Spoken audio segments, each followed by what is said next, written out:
पिछले जैसा कि हमने पिछले व्याख्यान नंबर 1 और 2 में भूगोल के बारे में जाना था। इसके बाद आज हम विषय लेंगे भूगोल की परिभाषाएं क्या हैं और इनका कैसे विकास हुआ। इसमें सबसे पहले जैसे कि आपको विदित है कि भूगोल जो है पृथ्वी तल का वर्णन करना है। पृथ्वी तल के अंतर्गत में जैसा कि आपको पता है कि इसमें भौतिक यानी प्राकृतिक तथा मानव द्वारा तथ्य सम्मिलित होते हैं। उन दोनों का अध्ययन हम इसमें किया जाता है। इस आधार पर हम ये कह सकते हैं कि भूगोल अध्ययन की वह शाखा है जिसमें पृथ्वी के धरातल पर फैले हुए वितरण का हम अध्ययन करते हैं। अब इस आधार पर भूगोल की परिभाषाएं हैं वो आरंभ काल से नियमित रूप से परिवर्तित होती रही और परिवर्तित होते रहने के कारण से उसमें कई परिवर्तन भी आए। इन परिवर्तनों के मुख्यतः कारण ये रहा, एक तो विभिन्न देशों में यानी अमेरिका में, फ्रांस में, भारत में, ऑस्ट्रेलिया में, रशिया में पढ़ाया जाने वाला भूगोल या अध्ययन किया जाने वाला भूगोल अलग अलग प्रकार का था। इसी प्रकार के यहाँ के विद्वानों के द्वारा दी गई परिभाषाओं में अंतर आया। इसका दूसरा मुख्य कारण परिभाषाओं में और इसकी विषय वस्तु में अंतर आने का मुख्य कारण यह है कि अलग अलग क्षेत्रों में विभिन्न प्रकार की गतिविधियाँ विभिन्नता थी और विभिन्नता होने के कारण से भूगोल की विषय वस्तु और परिभाषाओं में भी परिवर्तन आया। इसके अतिरिक्त जैसा कि आपको पता है कि कोई भी विषय का विकास होता है तो निरंतर नई सामग्री का उसमें समावेश होता है, यानी कि सब्जेक्ट मैटर है वो निरंतर बढ़ता रहता है और बढ़ते रहने के कारण से भूगोल की विषय वस्तु में और परिभाषाओं में परिवर्तन आता है। जैसा कि अभी वर्तमान में रिमोट सेंसिंग, GIS एंड जो डेटा साइंस के समावेश होने के कारण से भूगोल की तकनीकी में बहुत परिवर्तन आ गया। इसके कारण से भूगोल की परिभाषाएं भी नए संदर्भों में उभर कर आई हैं। जॉनसन नामक विद्वान परिभाषाओं के संदर्भ में कहते हैं कि भूगोल की जो परिभाषा है वो उच्च स्तरीय विद्वानों की परिसंपत्ति बन गई है। यानी कि कुछ विद्वानों ने अपनी अपनी परिभाषा दे दी, उसमें अपने विषय को उन्होंने संकुचित करने का प्रयास किया। इससे किसी भी विषय का विकास इस तरह की परिभाषाओं से संकुचित होता है और वो ओपन एंडेड नहीं होता। इसी प्रकार से चैपमान नाम के विद्वान कहते हैं भूगोल के बारे में कि भूगोलवेत्ता उस जहाज में तैरते हुए यात्री के समान है जो वह हवाओं की दिशा के अनुरूप बहता है और वो कहीं नहीं पहुंच पाता है। इस प्रकार से परिभाषाओं को हम इसके ऐतिहासिक संदर्भों में हम दे सकते हैं।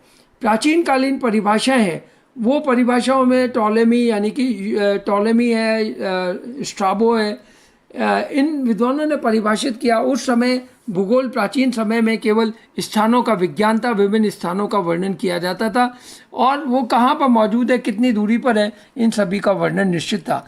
क्योंकि प्राचीन परिभाषाओं में वहाँ पे जो पाए जाने वाले राजाओं के निर्णय के अनुसार कार्य करते थे, तो स्ट्राबो एंड टॉलेमी ने अपने राज्यों की जो आवश्यकताएं थी उसके अनुरूप विभिन्न स्थानों का वर्णन किया, वही भूगोल था।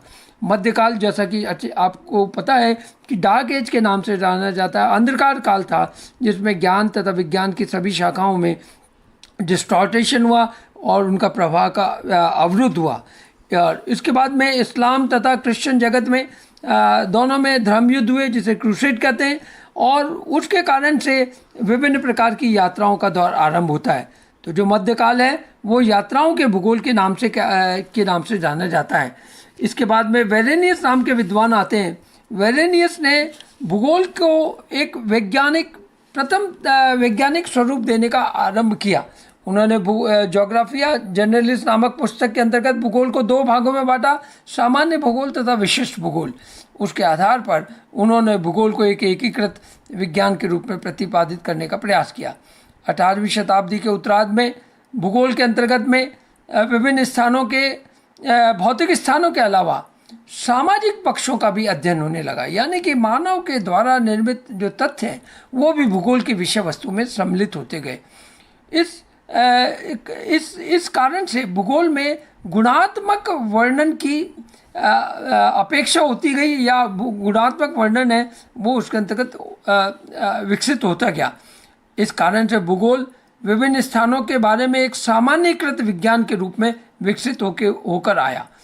इसके परिणाम स्वरूप एक स्थान दूसरे स्थान से अलग थे, तो एक स्थान दूसरे स्थान से अलग होने के कारण से उसमें किस प्रकार की विभिन्नताएं पाई जाती थी एक स्थान से दूसरे स्थान पे। जैसे भारत है तो भारत और चीन के अंदर में क्या विभिन्नता पाई जाती है, तो उन सब चीज़ों का, विभिन्नताओं का अध्ययन करना भी भूगोल के परिभाषाओं में परिलक्षित होने लगा। इस परिलक्षित होने के कारण से भूगोल में रीजनल ज्योग्राफी का यानी प्रादेशिक भूगोल का पदार्पण होता है और भूगोल में एक नया डायमेंशन आरंभ होता है जिसे हम प्रादेशिक भूगोल के नाम से जाने जाते हैं। इसके बाद में कांट नामक विद्वान आते हैं। उन्होंने भूगोल के अंतर्गत में कहना चाहिए दार्शनिक आधार प्रदान किया, जिसमें एक मैथोलॉजिकल फाउंडेशन कहते हैं। उस मैथोलॉजिकल फाउंडेशन में उन्होंने तार्किक तथा भौतिक आधार दोनों पर भूगोल को परिभाषित करने का प्रयास किया। 18वीं शताब्दी के उत्तरार्ध में भूगोल की परिभाषा में परिवर्तन आया और जैसा कि विदित है कि पृथ्वी तथा भौतिक तथ्यों के अध्ययन के साथ मानव को भी इसमें सम्मिलित कर इसका केंद्र माने जाने लगा। विशेषतः फ्रांसीसी भूगोलवेत्ताओं ने मानव को केंद्रित करते हुए भूगोल को स्थापित करने का प्रयास किया। हम्बोल्ट और रिटर नामक विद्वान हैं जो उन्होंने भूगोल का एक ऐसे विद्वान थे जिन्होंने भूगोल में एक तरह से वैज्ञानिक स्वरूप प्रदान किया, यानी कि भूगोल की एक वैज्ञानिक नींव की आधारशिला तैयार की। उन्होंने भूगोल को एक क्रमबद्ध विज्ञान के रूप में प्रतिपादित किया। उसके बाद 1950 के दौर के बाद भूगोल में मात्राकरण के आरंभ होने के कारण से भूगोल में रिलेटिव डिस्टेंस की कंसेप्ट स्टार्ट होती है।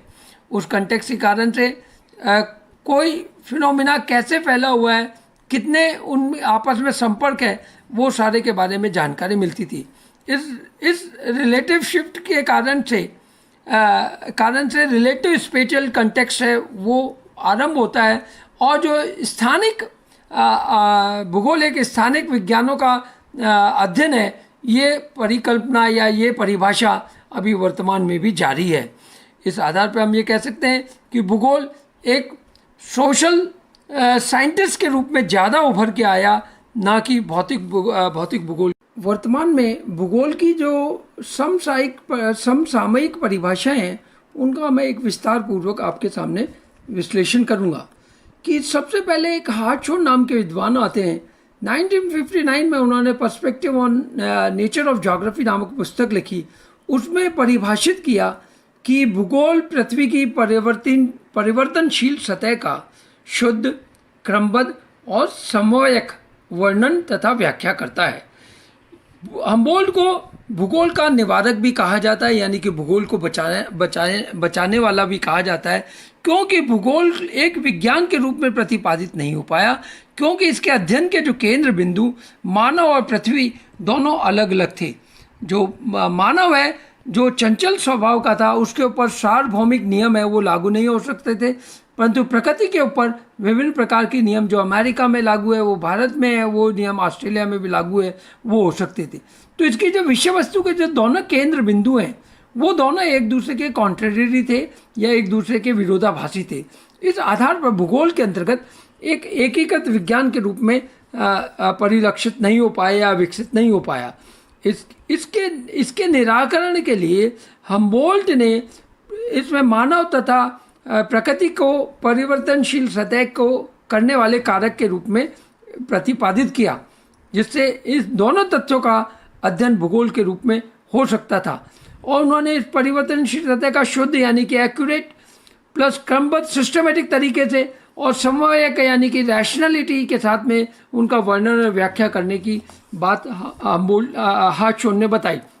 तो हार्टशॉन की परिभाषा आज के वर्तमान समय में भी बिल्कुल व्यवहारिक है और आपका कहना चाहिए कि अभी तक इसको सभी भूगोल के विद्वान इसको स्वीकारते हैं। इसके बाद में इसी क्रम में 1963 में टैफे नाम के विद्वान आते हैं। उन्होंने अपनी भूगोल की परिभाषा को स्पष्ट किया कि भूगोल का उद्देश्य मानवता तथा उसके प्राकृतिक वातावरण सहित विशाल तथा विस्तृत अंतर संबंध प्रणाली को समझाना है। यानी कि भूगोल जो है प्रकृति में जो पाए जाने वाले तथ्य हैं और उनके साथ मानव जो अंतर संबंध स्थापित कर रहा है, यानी कि उनके साथ इंटरेक्शन कर रहा है, और इंटरेक्शन के कारण से जो विभिन्न प्रकार के दृश्य उत्पन्न हो रहे हैं उनकी व्याख्या करना, उनके कारणों की व्याख्या करना ही भूगोल है। उसके बाद में डेविड हर्वे नाम के विद्वान आते हैं। 1969 में उन्होंने परिभाषित किया कि भूगोल पृथ्वी की सतह पर स्थानिक वितरण तथा विभिन्न विशेषताओं की स्थिति का विश्लेषण तथा भविष्यवाणी करने का उद्देश्य है।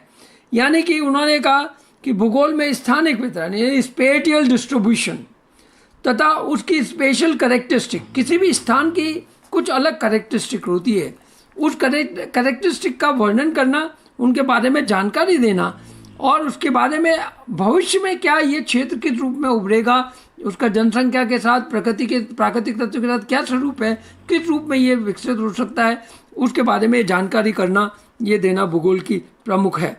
अभी इसी के अलावा जो जॉनसन नामक विद्वान है, उन्होंने परिभाषित किया 1970 में, भूगोल का समसामयिक केंद्र बिंदु स्थानिक संगठन के प्रतिरूप या प्रक्रिया है।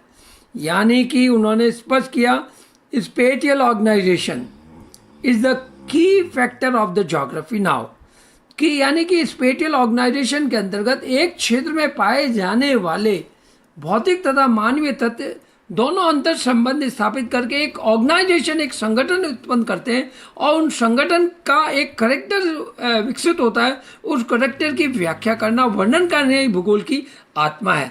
इसी वजह से इस वर्तमान दौर को जो स्पेटियल यानी कि स्थानिक क्रांति का दौर भी कहते हैं और उसके द्वारा इसके किया जाता है। वर्तमान संदर्भों में भूगोल की परिभाषाओं के संदर्भ में नित्य नए तकनीकी परिवर्तनों के कारण से बहुत चीज़ों का समावेश हुआ है, जिसके अंतर्गत remote sensing, GIS and data science का इसमें समावेश होने के कारण से भूगोल में एक तकनीकी परिवर्तन के कारण से अनेक प्रकार की विधाएं और अनेक प्रकार की भूगोल की जो वैज्ञानिक स्वरूप है वो और ज़्यादा ठोस हुआ है और हमारे सामने विभिन्न मानवीय समस्या पृथ्वी तथा मानवीय समस्याओं का निराकरण ठोस वैज्ञानिक रूप से संभव है।